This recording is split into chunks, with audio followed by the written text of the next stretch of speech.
Okay, cheers. Hello, everyone. Hey!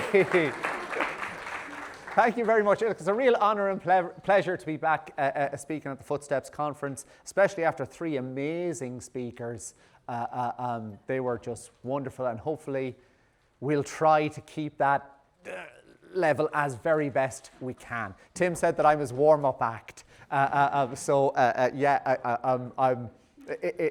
It's a real pleasure to be speaking amongst such excellent talkers. So I'm grateful to be here. Thank you all so much for coming. To begin, I'm going to declare my conflicts of interest. So I'm a named inventor on an automated sensory motor training device for the management of persistent pain. I'm also leased out to be the Flippin' Pain Community Pain Champion by Teesside University, and that's a public health campaign which is run by Cora Health. So I don't get paid directly for my involvement in the campaign, but my university does. With all of these conflicts of interest, I had hoped that right about now I'd be sunning myself in some Mediterranean port, but unfortunately the reality is not quite as rosy. Okay, so whenever I come to a new place, I always like to find out a little bit about some interesting stories. Anyone recognize this flag? It is Lady Godiva. So this is Coventry's flag, and that represents Lady Godiva, a person I had heard about, but a story I had never encountered. For those of you, anyone know the story? Yeah? Oh, this lady does. Tell us all about it. She rode a horse naked. Yes. Why? Why did she ride the horse naked through Coventry? Just for the laugh.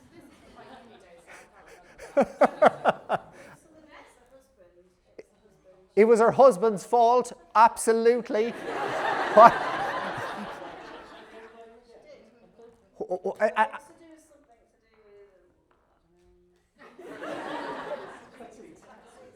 Cutting taxes. Yes. So her husband had put some really heavy taxes on the people of Coventry, and she was always asking him to reduce them. And he was like, no, not going to do that. And then he did what, a lot of cynical men might do. And he said, I'll change it if you do something that I know you'll never do. If you, I was going to say cycle, but no, this was in the Middle Ages, so there weren't any bikes. If you ride naked on a horse through the town, then I'll cut the taxes. And she went, right. And I said, yeah, let's see who'll have the last laugh. And that's exactly what she did. And there's different versions of the story. One is that she just did it, and but she let down her long hair, which covered her modesty, let's say. And that's kind of part of the story. There's a later story that everyone was told to go inside so they wouldn't see her. But one guy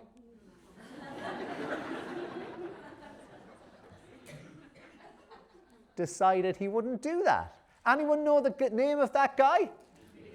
Tom. And hence the name Peeping Tom. That's where it comes from. I thought, what a great story. So that is what Coventry has given to the world, Peeping Toms. So loved that story, and everything is about storytelling, and that's really what we're coming on to here today. So the story starts with the fact that pain is a huge problem. If we look, this is data specifically for England. I'm sorry about being so England-centric, especially being Irish. My roots are, my ancestors are shaking their fists at me. But yeah, it's a huge problem. So this is data from the Global Burden of Disease, and it says that approximately 25% of the total years lived with disability are attributable to persistent pain conditions here in England. So a huge problem. What have we been doing over the past, let's say, 20 to 30 years to try and tackle this problem? We've very much thrown the biomedical kitchen sink at it. A huge increase in the use of scanning such as MRI scans, huge increase in opioid prescriptions, and a huge increase in surgical approaches for persistent pain conditions like, for example, back pain. So one would assume things have improved enormously. Very. Unfortunately, that's not the case. If anything, persistent pain conditions continue to increase. And if you look at the Health Foundation's report, by 2040, the long-term condition likely to have increased the most in that time frame is chronic pain. If you want to know the reason behind that, we can talk about that more later. So why might this be the problem? Well, I would argue that a big part of the problem is how the average person understands persistent pain. I asked Google to give me a picture of the average man on the street. This is the picture that Google gave me. I can't help but feel that Google has an unrealistic image of what the average man on the street might look like. But I think the average person believes that pain only occurs when you're injured. The worse the pain, the worse the injury must be. And if the pain hasn't stopped, it means that the injury is still there, it's persisting. And those seem perfectly logical, but actually they're deeply rooted misconceptions of how persistent pain works. They're scientifically inaccurate. But if you hold that belief system, then our best approaches, our best treatments make absolutely no sense. If you believe that your pain is fundamentally due to your disc, why on earth would you put more pressure on it by exercising? Why would you talk about it? What's talking going to help with it? Back to work. Sure, the work was what damaged the disc in the first place. Do you know what I mean? Nothing makes any sense if you hold a very biomedical, biomechanical understanding of pain. All our best treatments, why would you engage with them? Over the past 80 years or so, I think very much since World War II, we've learned a great deal within the scientific community about how pain works. But very little of that information has made it through to the person on the street. And as such, there are many myths and misconceptions which act as barriers to good management and foster a great deal of stigma around persistent pain. Within the Flip and Pain campaign, we believe that knowledge is the key to success. If we can take this scientific information, put it into the hands of the people who need it the most, person with pain, their friends, their relatives, their healthcare professionals, I kind of think we're the worst, we can bust many of these myths, leading to better pain management for all. And I think that really coincides with what the literature is kind of saying. So this was published by the Lancet Low Back Pain Series Working Group. It was a call to action in the Lancet, and they said that developing interventions to address misconceptions about low back pain among health professionals, patients, the media, and the general public. This is very much what we need to do. And we kind of echoed this in a more recent publication in the Journal of Pain, talking about a whole of community approach. Misconceptions contribute to poor public understanding of persistent pain, which negatively impacts upon pain-related critical health literacy and are a considerable barrier to tackling the problem of persistent pain. This is our logic model for the Flip and Pain campaign of how we see the campaign having an effect. Different sort of communication strategies trying to change how people understand pain and thus approach it, to create whole communities that adopt a new understanding of pain that leads to better health outcomes, better healthcare experience, and better use of healthcare resources, and more people living healthier lives. Now, most of people in this room will be familiar with Pain Science Education and the Explain Pain book that was published by Mosley and Butler, and that sort of approach to trying to explain a modern understanding of pain to people. And there's a really growing body of literature to support this approach within a clinical setting, that it can shift people's understanding of pain towards a more biopsychosocial direction. However, we thought, well, wouldn't there be huge value in trying to communicate this on a public health level? And the idea behind that is pain science education is a little bit like learning a new language. And if the person comes in and you explain it to them and they get it, it's a bit like teaching them French, but that's no good if when they go back out into the community, everyone else is speaking German. It loses something. How do we get everyone speaking that same language? And it's about taking these messages to the people in a public health approach. Now, Pain Revolution in Australia very much led the way with this. This is Lorimer Mosley's group, where they brought these sort of pain education, community engagement sessions to the masses, especially rural communities that were quite sort of at a distance to regular health care. And Flippin' Pain is essentially a reproduction of the Pain Revolution in Australia, with Lorimer's support and blessing, and he has been so kind in sharing his work, and he's also run some sessions for us. Cora is the group that run Flippin' Pain. They're a private provider to the NHS. They run lots of musculoskeletal services. I've often asked them, why are you doing this? Why are you funding a public health campaign like Flippin' Pain? And they keep telling me it's because it's the right thing to do. And I'm greatly indebted to them for funding it, because I believe we really need to get these messages out there.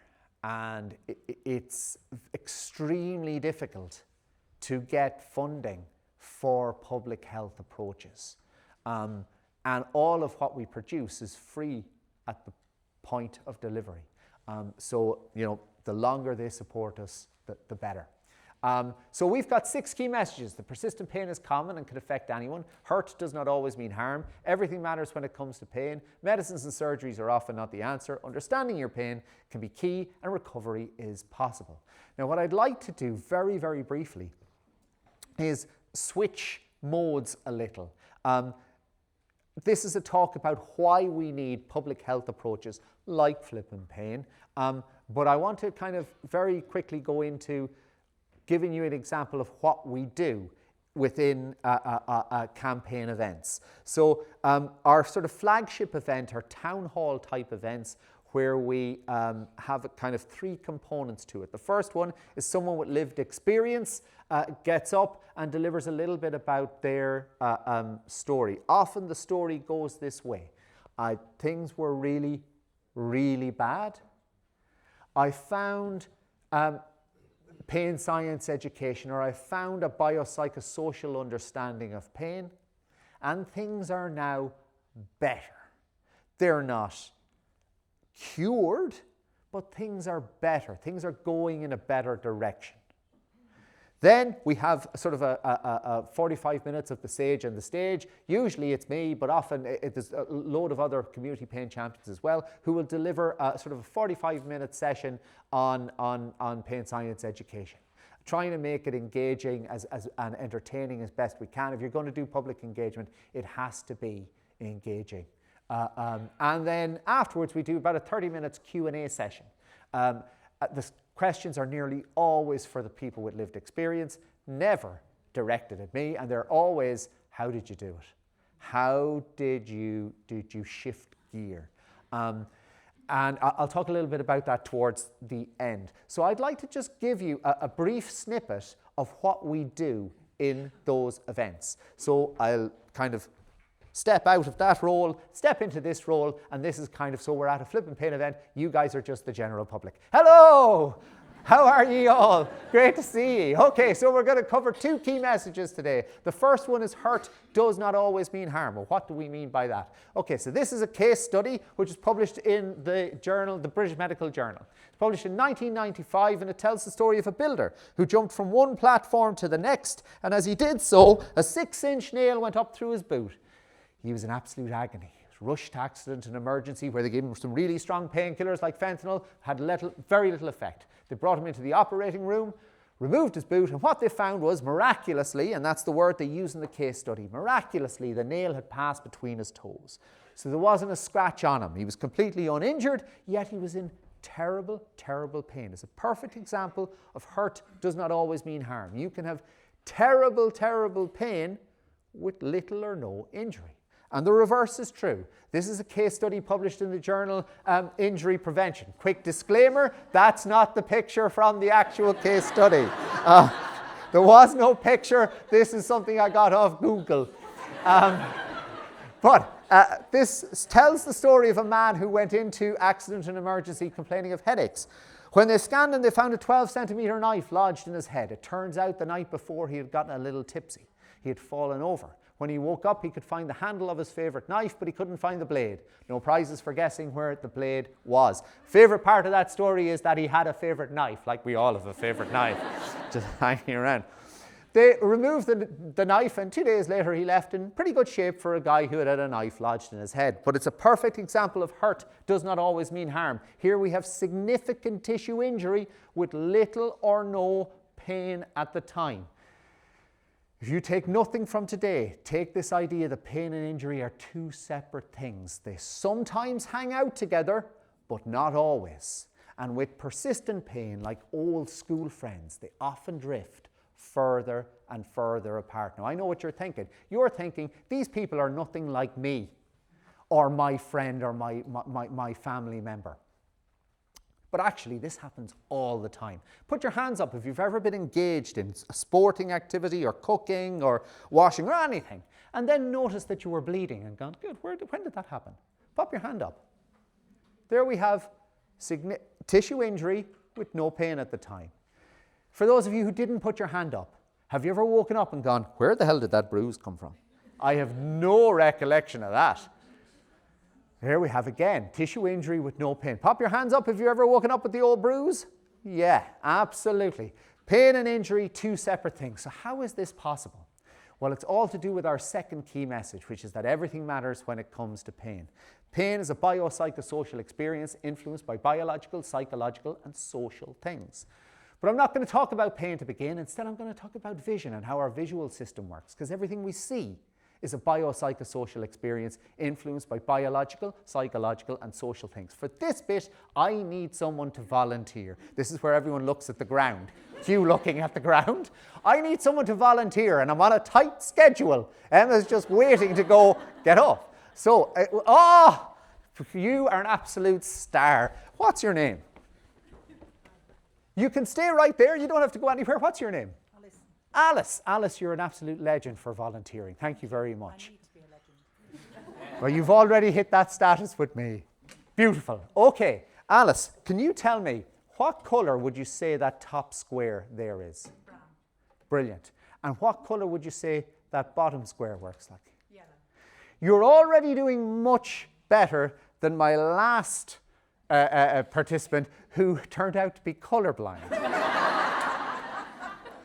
There's nothing more shameful than in a huge crowd of people and where you're trying to champion disabilities going, we don't want you, you're no good. Please step aside while my monochromatic friend was we talk to. Yeah. So yeah, well done you. Super. Right. Okay. So now what colour would you say the top square is? Still brown. And what colour would you say the bottom square is? That's gone brown. Now, would you believe me if I told you that I don't change the colour of that bottom square? The only thing I do, you won't believe me. And that is why I am so delighted that you volunteered, because I don't want someone who just blindly believes stuff. I want someone with a scientific, critical mind, which is exactly what you've got. That is why I have a Blue Peter version right here. Now, what colour would you say that square is? Still brown. And what colour would you say that square is? That's orange now. It's not the same colour. No, it's not the same. All righty. Oh, there we go. Hold on, wait for it. Wait for it. There we go. Now, what colour would you say that square is? Now they're the same. Now they're the same. You have a go at it there. Thank you so much. Perfect. Round of applause. It's infinitely more believable. Infinitely more believable. Tim, would you mind passing those back for me? And letting everyone have a go. I will be getting those back because they take me ages to make at the train station, just cutting them up. Okay, so how does this work? Well, it's all to do with how our visual system works. Light reflects off images in the surrounding area, going in through the lens of our eye. Then it's projected onto the retina, where it stimulates little receptors called rods and cones, which convert the light energy into electrical energy. Electrical energy goes up the optic nerve all the way to the part of the brain that deals with vision. In there is a little girl called Sheila. Sheila is surrounded by millions of jigsaw puzzle pieces. She uses those jigsaw puzzle pieces to build in real time an image of what she believes to be going on around you. That's what you see 100% of the time, all of the time. Everything you're seeing right now is a creation of your unconscious mind. Everything you're seeing is a figment of your imagination. Doesn't mean that it's not real. Almost always it's an accurate representation of what's going on around you. But not always. Sometimes that system can get it not quite right. Now, if we apply that logic to this illusion, what we see here just to the left is what looks like shadow that suggests light is coming from the other side. It's not. This is a 2D image. There is no shadow, there is no light. But Sheila has evolved to deal with 3D images. So she believes it's real light and real shadow. So when she is constructing this image, she says, okay, right, well, I'm getting the same amount of light energy from both squares. And that reflects the fact that in the real world, in the external world, shall I say, they are both the same color, they are both brown. So the same amount of light energy coming all the way through our eyes, reaching Sheila. Sheila would usually say both the same color. I'm going to create 2 brown squares. But she says, wait a second, hold on. That bottom square is in a darker area. If I'm getting the same amount of light energy from both squares, but one of them is in a darker area, that one must be a brighter color. So she predicts that the bottom square is orangey yellow and the top square is brown. Now, as soon as we put this white sheet over it, Sheila immediately changes her prediction. She no longer has to adjust her prediction for the shadow. So she now gets the same amount of light energy from both squares. She predicts they're both the same color, both brown. That's the image she gives each and every one of us. But here's the key thing. Now that we all consciously know that they're both the same color, both brown, as soon as I pop it back, immediately turns back to orangey yellow. In other words, Sheila doesn't care what we consciously know. We can't tell Sheila to see something else. Sheila is in charge. And if she decides that the most likely or the most salient image to give is orangey yellow, that's what she will create. So we can't tell her what to see. However, sometimes we can influence her. Okay, pop your hand. Okay, no, hold on. Pop your hands up. Did anyone see a duck? Lovely. Anyone see a rabbit? Super. Anyone see a duck or see a rabbit, but they hadn't seen it before until we said it? Oh, yes, there you go. So that lady. Anyone else have a sort of a, yeah, there we are. Tim, what did you see first, Tim? Duck. Okay, and then once we said rabbit, you went, oh, yeah, okay, lovely. So in that situation there, what's happened is that we've had the same stimulus, but information has changed our experience of that stimulus. Okay? Pop your hands up if you know what this is. Don't shout it out. Oh, this lady here put her hand up straight away. What do you see? You think it's a Dalmatian, and you're absolutely right. So we've got the head here, we've got the ears, we've got the collar, we've got a leg, a leg, a leg, a leg, and body kind of there. Pop your hands up if you didn't see a Dalmatian before, but now you do. Pop your hand right up. I'd say that's about half the audience. So for half the audience, education or information about a stimulus has changed your experience of it. Pop your hands up if you know what this is. Oh, lovely, brilliant. Joe, what do you see? You do see a cow, brilliant. So we've got an ear, we've got an ear, we've got a nose, we've got an eye, and a kind of the back bit. Yeah? Pop your hands up if you now see a cow. Lovely, excellent. Look how everyone's experience of this is changing because we understand it better. Wonderful. Last one. Don't shout it out, but you put your hand up if you know what it is. This is oh, this gentleman here, I love it. Straight up. What do you see, sir? You're seeing a bulldog. Are you sure you're not seeing Elvis? Definitely a bulldog? Okay. And you're absolutely right. Well done. Very good. Okay, so now...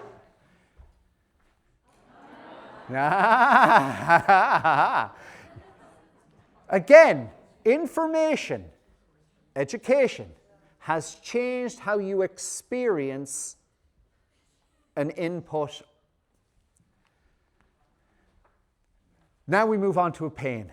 Can I introduce you to Assumpta? Assumpta is the part of the brain that deals with pain. She's like Sheila's first cousin on her mother's side.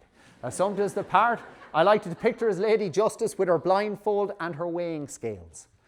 When Assumpta receives danger messages from the body, she asks this question, how dangerous is this really? If on balance she believes the situation is dangerous, she will want, or if she assumes the situation is dangerous, Assumpta will want to draw your attention to it, get you to do something about it. And she does that by producing the experience of pain. If on balance she believes the situation is not dangerous, she will not want to draw your attention to it, she'll not want you to do something about it, and thus she won't give you the experience of pain. It's as easy or as difficult to get your head around as that. And then we launch off into explaining a bit of the biology of why that's the case, and metaphors and stories and all those things. And that's me kind of, but before I leave, I'm going to do this one. I hope it works. Oh, it might not work. Ah, what a shame, what a shame, what a shame. Okay, that's a really, really cool illusion that I just threw in for the hell of it. We'll do it another time. Okay, so that's moving out. So that's essentially what we do, those sorts of things. As much audience engagement as we can do to really try and shift how people look at and think about pain. So what's the impact we had? How am I doing? 5 minutes. Lovely. Okay, brilliant. So this is a sort of one of those infographics about the amount of people we've reached. So we think we've reached about just over 300,000 people in total, which is beyond my wildest dreams of how many people we'd reach. If we look at some of what people have said as they've come out, things like 74% of professionals who attended our events left an event feeling always or mostly confident about helping people with persistent pain. Of people with pain coming in, 90% left saying they were more likely to move. There was also more likely to think about reducing opioids, etc. So there were some really nice movements with that. Here's some of the general feedback that people have given. So this is not research, this is just feedback that people have given. The talk was delivered at the right pace in an entertaining way with a perfect balance of information for health professionals and the general public. The timing and informal approach worked really well to keep it accessible for everyone. I've previously attended my local pain management service who have tried to explain some of the things discussed, but somehow it seemed to click more this time. I really like the range of people on the panel, and Cormac is a handsome rogue. He must work out a lot. Excellent. Plus the recognition that chronic pain is real. Even if we need to flip how we think about it, it also helped to hear from someone who has been through the process. It was engaging all the way through.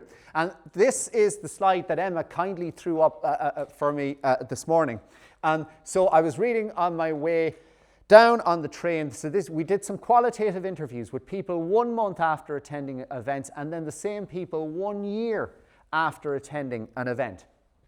And we have analysed the interviews, and these were the key topics that came out. The first one was validation and hope. People reported feeling validated, that their pain was validated, and they were inspired by the lived experience stories and how that reached them emotionally. 1 year on, I was up on the stage probably for 60, 70% of the time. They had forgotten me completely, but they had remembered the people with lived experience and their stories and how hopeful and inspiring they were. So that came right at the top. The next one, people had reframed their pain. They had clearly moved towards a more biopsychosocial understanding of it. They had moved from insights to applications. This, for me, was a really important one. At the end, at the 1 month point, people were like, that was really useful. But now what do I do? How do I use this information? And then move on to a year later, people had found that way themselves. Not all of them, but a number of them had. They just needed a little bit of time to learn what to do with it. They had really shifted towards, and it's the growing self-management bit, increased confidence and control. And they talked about taking more ownership and being more in charge of their own care. They liked the credible and relevant resources. They mentioned the word, or it was highlighted that they felt that the information was relevant and plausible or believable. Really, really important parts of conceptual change theory, of sort of pedagogical learning. If you can create these things, people are far more likely to take on messages. And then a ripple effect. They talked about how they had told other people about this information. Their friends, their relatives, but just other people they had met. And their own identities had changed a little bit in terms of how they described their pain when people asked them about it. Really, really nice experiences from it. So thanks, Emma, for allowing me to pop that in. So we've started to publish little bits about it. There's still small-scale work. If anyone has a fat pile of cash that they'd like to give me to do some really in-depth, high-quality trials, that would be awesome. But at least we're beginning to build a nice evidence base around it. I'd like to finish by thanking Pain Revolution in Australia for all their support, and here's some additional stuff that you can access. Thanks very much, guys. Thank you. Okay.